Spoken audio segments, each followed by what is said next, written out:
Okay, we're counting down 30 seconds to go before we really go live. I just wanted to come on, say hello.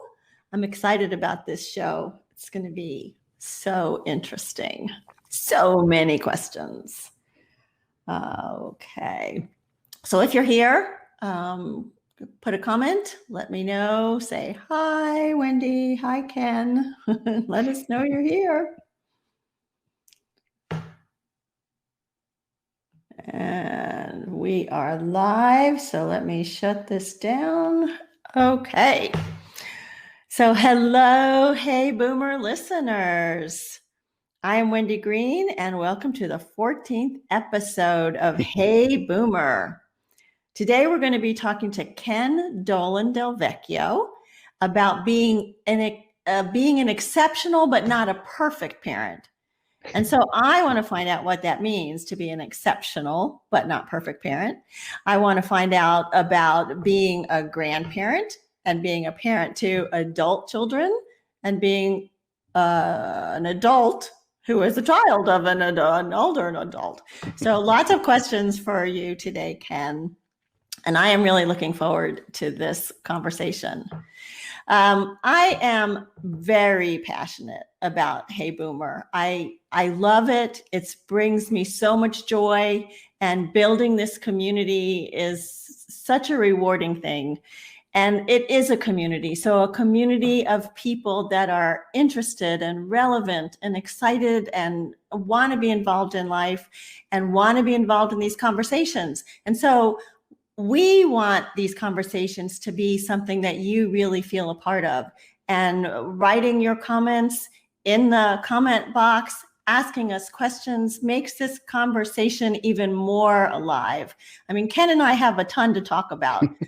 We're not going to have any problems with that, but we really want to be sure we answer your questions. Now, if we get a ton of questions, because we all want to know how to be better parents, and we can't answer them all right away, don't worry, we will get back to you. I will either put you in touch with Ken or I will get back to you. So be sure and ask your questions. So let me introduce Ken Dolan Del Vecchio. Ken was introduced to me by a mutual friend, Kathy Secreta, and he is a licensed family therapist, the author of several books, a speaker, and has had a long corporate career as a health and wellness leader. Ken now lives in Massachusetts, where he retired from corporate America to move towards fulfilling the following two life goals, right? So as boomers, we are all going towards new goals. So one of his goals is that he is creating a business that allows him to do the work he loves most: speaking, advising, coaching leaders, and writing, and devoting time to building a permaculture landscape at his home in Massachusetts. And permaculture, I'm telling you, you could do a whole nother program on that, Ken. Permaculture is where he builds landscapes that produce food for people and other living things while building rather than destroying the topsoil. What that means in practice, and these are Ken's words, it means he gets really dirty planting fruit trees, berry bushes and vines, all kinds of perennials, caring for what he's planted, as well as caring for chickens and rabbits, and making compost. So I need to schedule you for another show on that. Ken recently founded Green Gate Leadership, where he provides coaching and consulting for organizational leaders, as well as keynotes on exceptional parenting, healthy relationships, leadership skills, diversity, power, and privilege in the workplace, and workplace violence prevention. So Ken, I'm so glad to have you on Hey Boomer. Well, Wendy, it's such a pleasure to be with you. It's just a great opportunity. I'm looking forward to our conversation. Thank you, me too. So let me show everybody this book. It's called Simple Habits of Exceptional but Not Perfect Parents. And I tell you, I mean, it's all marked up. As I was reading it, lots of things for me to reflect on. And what I wanted to start with, though, is to have you define, you use two terms, I think, that help you talk about the exceptional parent. One was power over and one was power with. So can you kind of elaborate on that a little bit for our audience to get us started?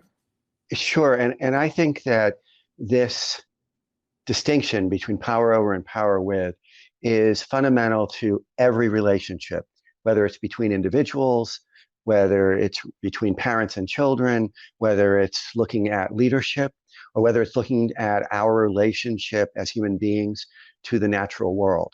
And we have lived for most of civilization, particularly in the Western world, under a power over model. And in this model, power is essentially the right to dominate. It's to tell you what to do and when to do it. It's to make judgments. If you have more power than the other to define what's right, what's healthy, what is holy. And it comes with a way of looking at differences that's all about ranking. If we encounter a difference, the questions are, which way is better? Which way is healthier? Which way is the right way? And it also comes with the idea that there is only a fixed amount of power. And so if somebody is gaining power, somebody else must be losing it. And so, for example, in the broad picture, if women are gaining power and presence in the world of work, in the political world, then people with a power over frame will feel like men are losing power. Now, power with is different in that power with sees power as the responsibility to create shared success, shared health, shared benefit. Power over is about domination. Power with is about communion. It's about understanding that my role, the more power I have, is to facilitate your growth, your development, our collective benefits in many different ways. And so power over and power with, when it sees a difference, says things like, wow, what can I learn from this different way of being or this different way of understanding the world? How can we all gain from sharing our different approaches? It doesn't rank. Instead, it embraces and appreciates and uses as a platform for development differences. It doesn't presume to have the answer to what's right and what's wrong and what's holy and what's unholy and what's healthy and unhealthy. And in a power with way of looking at the world, there is a growing amount of power.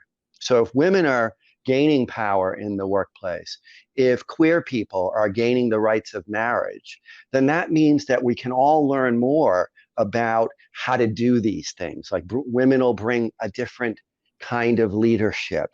People who have different ways of loving and different family structures bring new ideas about parenting, about relationships. So the question, though, is as a parent, if I want to do this power with Mm-hmm. my children, I'm not, just completely dominating them, but there's a lot of things I know better than them, right? So how do I Yes, do that? yes. Yeah, absolutely. So you start with the idea, and this is an idea that was given to me by a colleague of mine. Her name is Dr. Beth Humans. And she once remarked, kind of off the cuff, kids don't misbehave, they just behave. And if we keep that in mind, we understand that our role as parents is to teach our little children everything, everything. They don't know how to do anything. And so the way we do that, if we're thinking of power with, is we think about how they are new to the world. And I'll give you an example. So you are understanding that your child has kind of got a little bit of a timid temperament. And you know that when they have to do something like go to the dentist for the first time or get their hair cut for the first time, that's likely to really rattle them. So you think about that and you think about the way that they experience the world and you prepare them in a gentle way. So you take them with you when you're getting your haircut. You have them Mhm. sit on your lap and you talk about, hey, it's really fun, they're cutting my hair. Look in the mirror, see how it's going. One day you'll have this too. Like you don't take them to the hairstylist for the first time and and when they're in the chair and the scissors start going and they start screaming, you then try to dominate them. You've prepared them in a way that's gentle and loving and anticipating who they are, where they are at this stage of their development. And so you're ready to help them understand the world from their perspective. Okay. All right. That makes sense. Another thing that you talked about was this role model situation Yeah. of Yeah. parenting, which I know I thought a lot about that. I mean, I was a single Mm-hmm. parent for most of my children's life. Um, and I tried to think about, what is the role model I'm presenting? But now most of us on this call are boomers, right? So Mm-hmm. Mm-hmm. how does that how do we role model now to our children and our grandchildren even? Well, I think this is one of the most important points for us to keep in mind from day one and even before that we are our child's primary role model, certainly from the beginning, and then we continue to be a primary role model throughout life. And so they're watching us and they're seeing the ways that we approach challenges in the world and the way that we approach stress and the ways that we approach relationships. And I believe that once you become a parent, this responsibility is a definitional, it's who you have to be for the rest of your time on earth as long as your child is alive. And so it means that we do things like we compliment our child about the things that we see them as being competent at doing. We don't we don't give them undue, unrealistic praise. We demonstrate for them that we are doing what we need to do to take care of ourselves. An example right now would be we are wearing masks when we go out in public. We are keeping our distance. We are always being watched by our kids. We interact with our partner in a way that's civil, that's respectful. We interact with our child in a way that's always civil and respectful. And as we grow older and they move from being a small child of 7 or 8 to a 13-year-old to a 15-year-old to a 17-year-old, we more and more allow them. Uh, I had a horse at one point in the past for a number of years. We allow them to have their own head. We allow them to make their own decisions and to make their own errors. And we don't give unsolicited advice. We're always there. We're always ready to answer a question, but we don't tell them what to do and how to do it. One of the things we have to keep in mind is we're raising an adult. We're not raising a dependent. We're Right. raising a person who will ultimately be an adult. And I'll tell you a quick example. So my son was maybe about 16 or so, and I decided while I was still in New Jersey that I wanted to start doing the kind of thing that you talked about I'm doing in Massachusetts. I wanted to get chickens. Oh. And so I got 3 hens and I learned all about them. I went and visited people who had chickens. And my son said to me one day, he said, Dad, a couple friends of mine have said that their parents are thinking about getting chickens. But they said to me, your dad actually got chickens. And I said to him, and this is kind of a refrain that he's now 27. I said to him, Eric, this ain't no dress rehearsal. And he said back to me, no, Dad, this ain't no amateur hour. I love Like, it. I love it. this is so we gotta do our lives and we cut a path for our child. And So, they're watching us. and so, it's some of this is hard, right? So I Hmm. think I told you about my children, because my family loves to give advice, right? And so I Hmm. think I told you that my children have taught me, they are now 41 and 43. Um, if I'm listening and I'm, oh, that's a, and then if I say, well, what about this? Have you tried this? Da, da, da, da, da, da. If I start going down that path, they're so quick to say, Mom, unsolicited advice. I'm like, oh, right, okay. But it's so hard sometimes, Ken. How do you stop yourself when you think you know best? Well, I think it takes practice. And I think that everything that we do, and we talked about this a bit previously, Wendy, everything that we do builds on everything that we do now and in the future. And so we want to put in place the sense that I do not own my kid. My kid is not mini me. He's not my last best hope for my own success in the world. This is a new soul who I will support, and I will increasingly let them be their own person, be their own adult, face their own dilemmas, face their own consequences. I think we have to have an ongoing conversation with ourselves and with other adults who we love and respect on how to keep that boundary. I'm a therapist. I live to give advice. I advise people on all kinds of different things. But I know that if I try to give unsolicited advice, here's what it communicates. It communicates that I don't believe in my kids' competence, that I don't think they can handle it, that I feel like I know better. And none of that is true. None of it is true.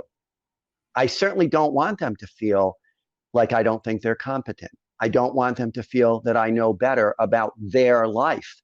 It's their life. And so if I want my child to be strong and flexible and be able to think things through, I won't give unsolicited advice. Now, I think it's fine to say, would you like to hear my advice on that? And it's fine for your child to say yes or no. That's where it Yeah, should be. That's where that's that boundary should be. I mean, how would you like it if somebody were constantly giving you advice that you didn't ask them for? You'd feel like they don't believe in you, right? right. I would not like that. Yeah. Hmm. And you're right. I think that it's a lot about understanding and accepting that their life, their reality is different. I mean, they have made different choices. They have different friends. It's a Hmm. different life than what I had. And you know what, Wendy? One of the things that I think it's most important to support our child in developing is critical thinking skills. And Tell me, how do you, yeah, tell me about that. critical thinking skills cannot be inserted into another person. They have to be experienced. They have to be experienced. So it's kind of like riding a bike. You have to experience that yourself in order to gain competence at it.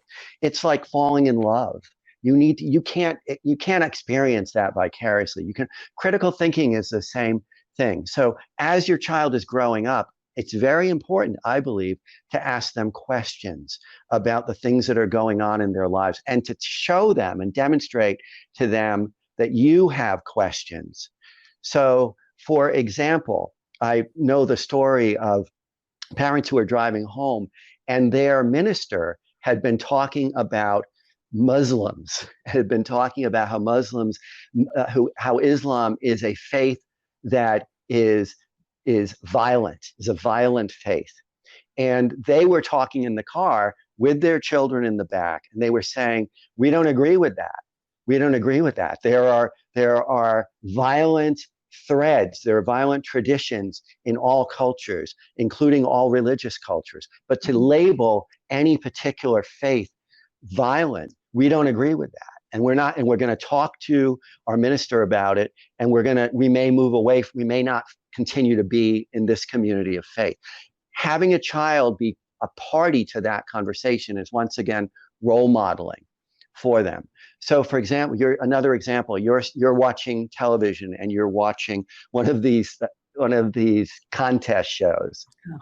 So let's say you're watching The Voice or America's Got Talent or something like that, and you have a conversation with your kid afterwards, and you ask, what are the values that are being praised and displayed here. And so maybe things like talent, discipline. What do you think about that? How do you think about those things? What are the things you like about what you see, and what are the things that you don't like? And they might say things like, well, I'm not sure everything should be a competition. And so how Mhm. do you, let's talk about the value of competition, the value of collaboration, how these things weigh out. You help your child to evaluate what's going on in the world so that they will go forward, and they will continue to do that. And they'll read. So you read a lot of different things. You don't just watch the cable news, because those are just very narrow pieces of information. You read other sources of information. You read in depth about the things that are important or are happening in the world today. And those, when you do those kinds of things and you talk with your kid about it, you inspire them to do the same. You inspire them to have a critical perspective on the world. The world is a very complicated place, and it's getting more and more complicated with what's happening today. Yeah, I was wondering about, have you had parents reach out to you to ask about, how do I talk to the kids about coronavirus? How do I talk to the kids about social justice? I mean, there's a lot of stuff going on today, and parents, grandparents, I don't even know if grandparents are supposed to start in those conversations, or if that's a conversation just for the parents. I think those are conversations for everyone. I think they're conversations for everyone. And I think it's very important when it comes to particularly the issues of racial injustice and all kinds of injustice. They're all interwoven. They're all expressions of power over, whether it's sexism or racism or homophobia. But to get really as knowledgeable as you can about it. And for example, to know that Black Lives Matter is an important statement, an important declaration, an important movement, because history demonstrates in this society that Black lives have not mattered, that we have a history of slavery, and then we have a history of the Black Codes, which were essentially a reimposition of slavery. And then we have a history of laws and judges conspiring to disallow Black people from even moving north, instead arresting them for vagrancy in the train stations and putting them into convict leasing. And all of that, defunding, never funding the schools for Black children. All of this history, and the extraordinary history of lynching and racial violence, which we see right to this day with Eric Garner, who was lynched in public, what we see with George Floyd, who was lynched in public. This is important to talk about. It absolutely should be talked about, and particularly it should be talked about by white people, because we have been, throughout our schooling in the public school system, in the university system, we have been taught all kinds of myths. I mean, things that are extraordinary distortions. The story of Columbus is an extraordinary distortion. Columbus was a genocidal maniac. He came to Hispaniola, and after a short while, he was telling the Arawaks if they didn't bring a certain amount of gold every month, he would cut off their hands. And he did this. Him and his men did this. They decimated the population almost to the point of annihilation. And so the real history, and I'll tell you, there's a wonderful book, and I always have some books with me, A People's History of the United States, A People's History of the United States by Howard Zinn, is one of the most important books that all Americans should read, I believe. A People's History of the United States. We need to know these things, and we need to talk about them, because we need our kids to be informed. Yeah. So, I think as they get older, right? So the little ones, I don't, I don't know how, I mean, you have to think about it on their level. And what you just said about Columbus, I didn't know that. So I would have to educate myself on that. And then when you're talking about critical thinking skills, so you can present some of this, and then how would you have the conversation? So what do you think about this, or how would you do that? I think that when kids, I remember this from my own son when he would bring home stories about the Mayflower, and it would, around Thanksgiving time, and we would talk about when the settlers came here, how were they greeted? How were they greeted by the native people of Massachusetts? And how did it go from there? Do you know how it went from there? Where they were welcomed, right? They were welcomed. They were given all kinds of supports, and they presumed to own land that they were welcomed onto by a people who didn't really think of land as being owned. Land was Mm-hmm. shared, right? Land was something that belonged to Mm-hmm. everyone. And so how did that go forward? You can have conversations about that and say there are stories that were told about our history that are part of the story. And I think you just go on and you just continue to have conversations that help your child to not take any bit of information as the whole story when you know that there's a much bigger picture. Mm-hmm. Yeah. Um, so let me just take us a little bit on a turn. So Mm-hmm, many of us don't live near family mm-hmm. anymore. I mean, your son's in England, In Germany, right? And my Germany, yeah. in Germany, okay. And Mm-hmm. my kids are, an hour to 6 hours away. So I'm wondering how you would suggest keeping those close relationships going when you're not in that close proximity anymore. Well, what we're doing right now, I think, is a big part of the solution. So my son and I Skype at least once a week, Okay. and and so we have very long conversations.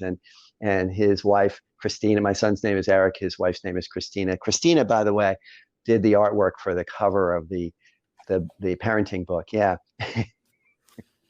And so we talk regularly, we talk at length. I was actually in Germany when the travel ban was imposed. And Wow. so I was in Germany. I was supposed to be there from March 1st to March 15th. We had to find a way. It was quite an adventure getting back to the United States before the 13th. So, but Eric's mom, who's a dear friend of mine, she and he are in touch all the time, similarly. And so I think it's about, thank God for this technology, right? I mean, Right. that's how we do it. And it's also, I think, has to do with, I think that, as I said, everything that is now grew upon what came before. So we don't ever want to impose ourselves on our child. I've had people who will say to me, I've had clients who will say to me, my kid, I tell my kid that he never calls me, and I wish he would call me more, and I say to them, well, why should they call you?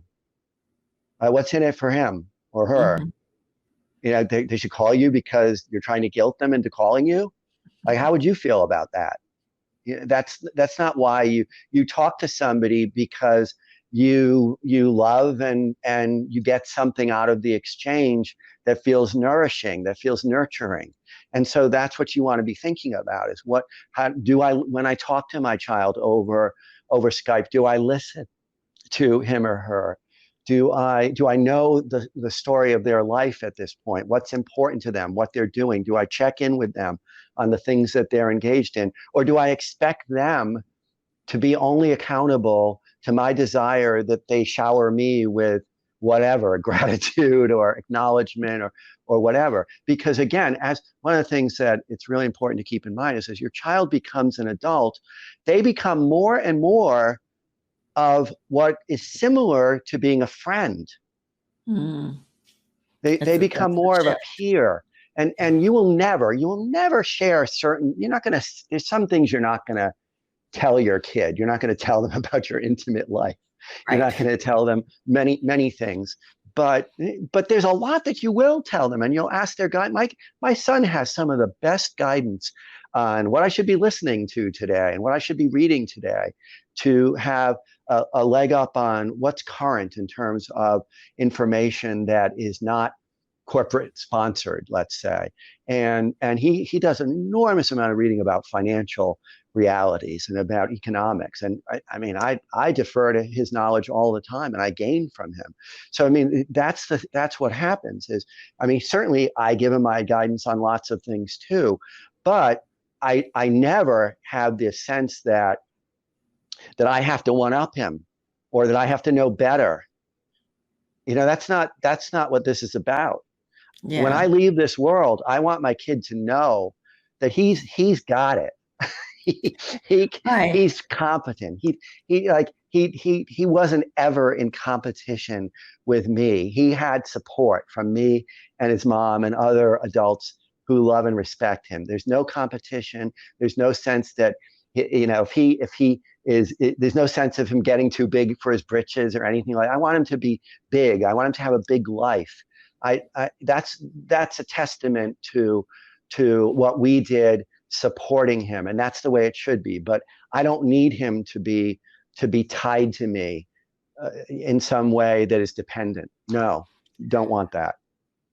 So your comment about I want him to have a big life is going to lead me to Mm-hmm, this next question, um, because we all want what we think is the best for our children, mm-hmm, right? We want them mm-hmm, to have this happy, fulfilling, successful, independent life, however you mm-hmm. define that. But there Right. was a story in your book where you talked about a very successful couple who Mm-hmm, had a son who just kind of worked enough to pay the next meal, get the next meal, and then he would take mm-hmm, off for a while. His wife, the same way. There was really no big ambitions or anything. mm-hmm, mm-hmm, And I guess they came to you as clients. Is that mm-hmm. right? And you trying to help them. Well, how do you accept him as who he is? Right. Right. Well, very successful. Right. That is a personal definition.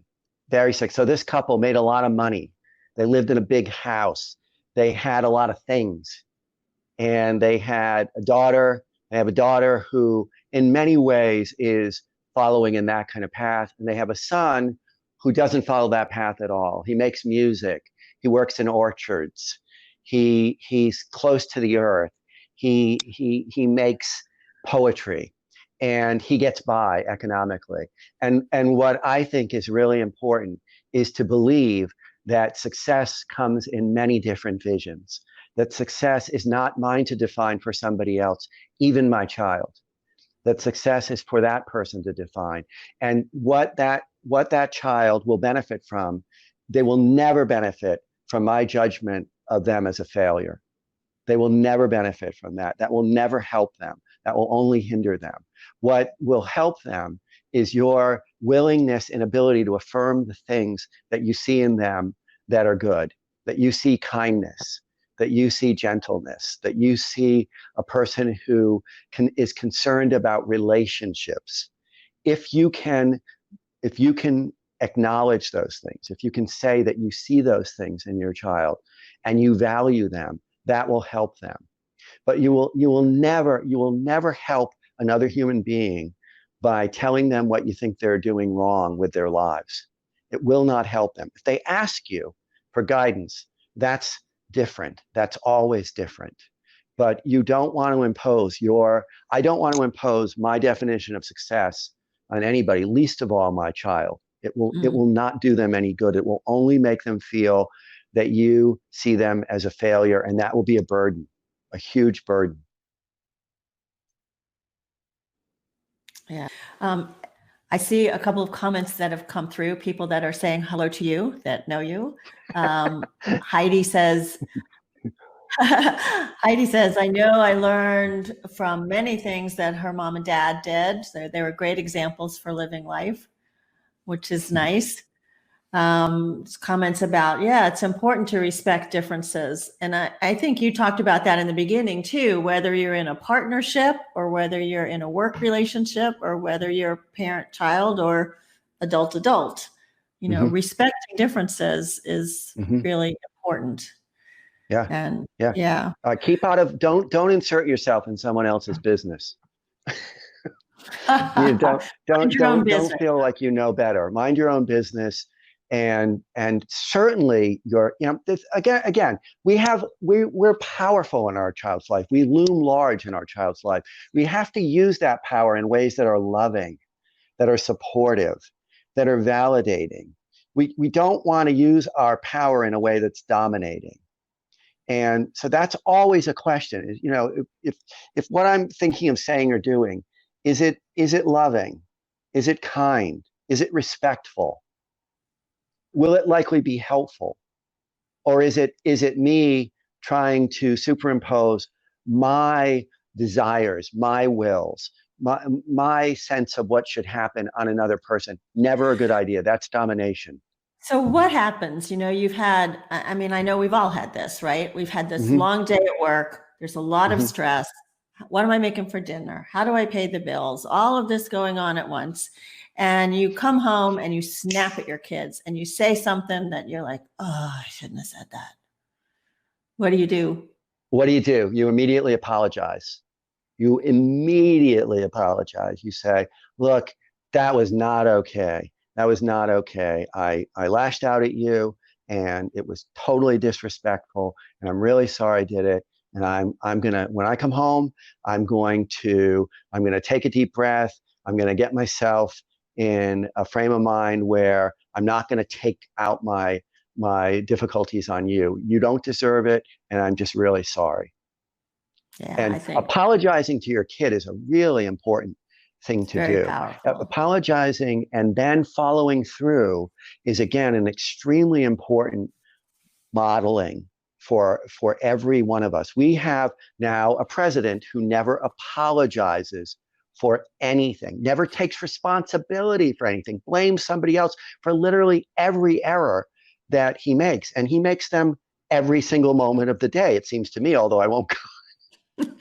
And we No, are all no paying them. politics. But we need to take responsibility for. I talk with leaders about this in business organizations all the time. Sometimes they'll say, I don't want to reopen the wound. I don't want to say I'm sorry because then people won't respect me. And of course, that's total nonsense. You will not reopen a wound that's already open.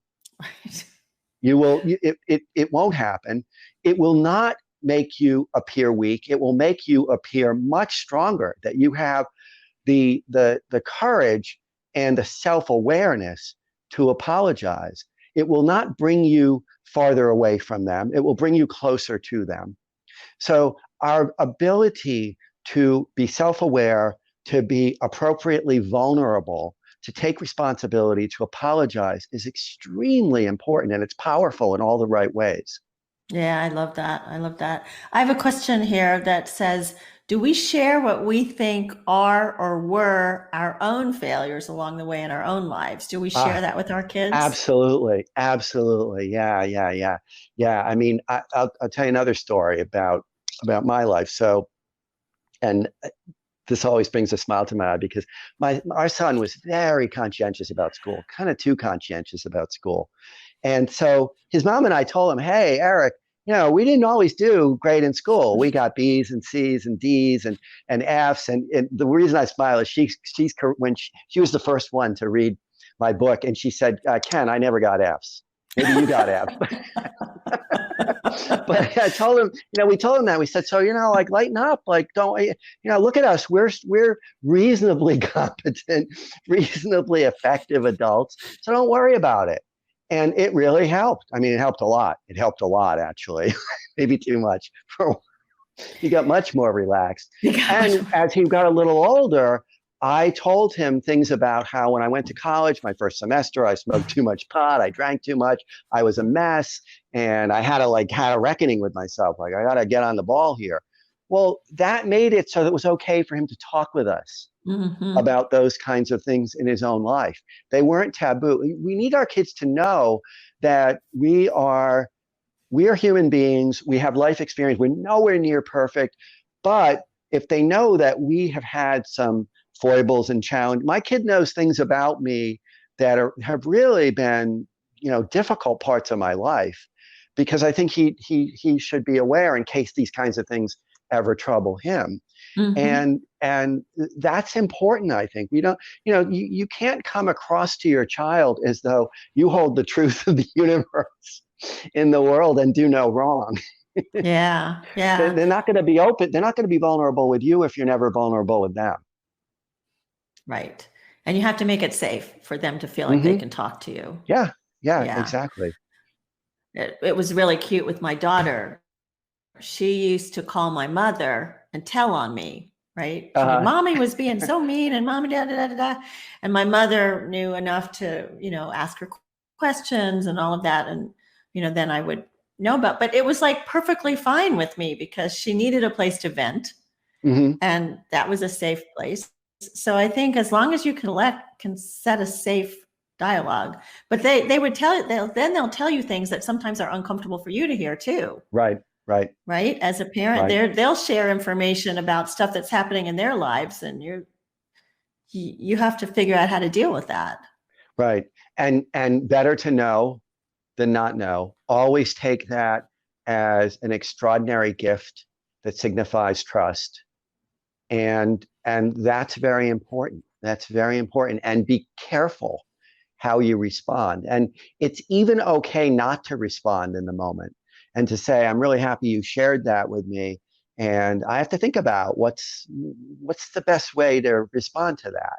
I think you can at certain points you can insert time in a conversation. It's very important to keep that in mind. You can also revisit a conversation later and say, I was thinking about this thing that we were talking about, and I want to come back and tell you some thoughts that I've had. And that also, if you do that, it also tells your kid how important they are to you, that you think about Mm.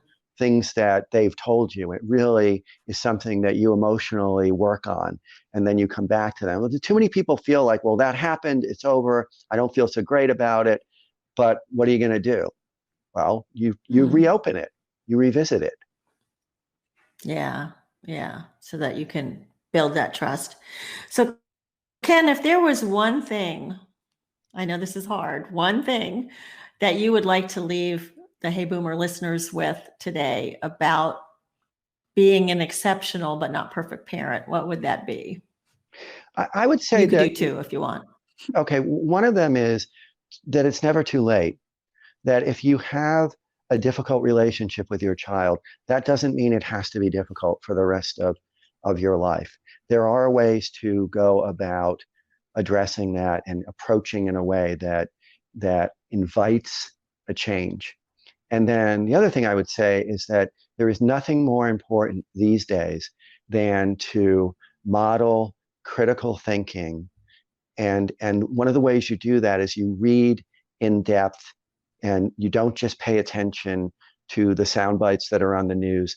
And I'll give you some additional reading, and it's for the moment. So there's a great book by Ibram Kendi. It's called How to Be an Anti-Racist.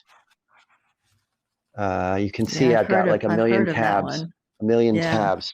There's an incredible book which you maybe have heard about. It's called White Fragility.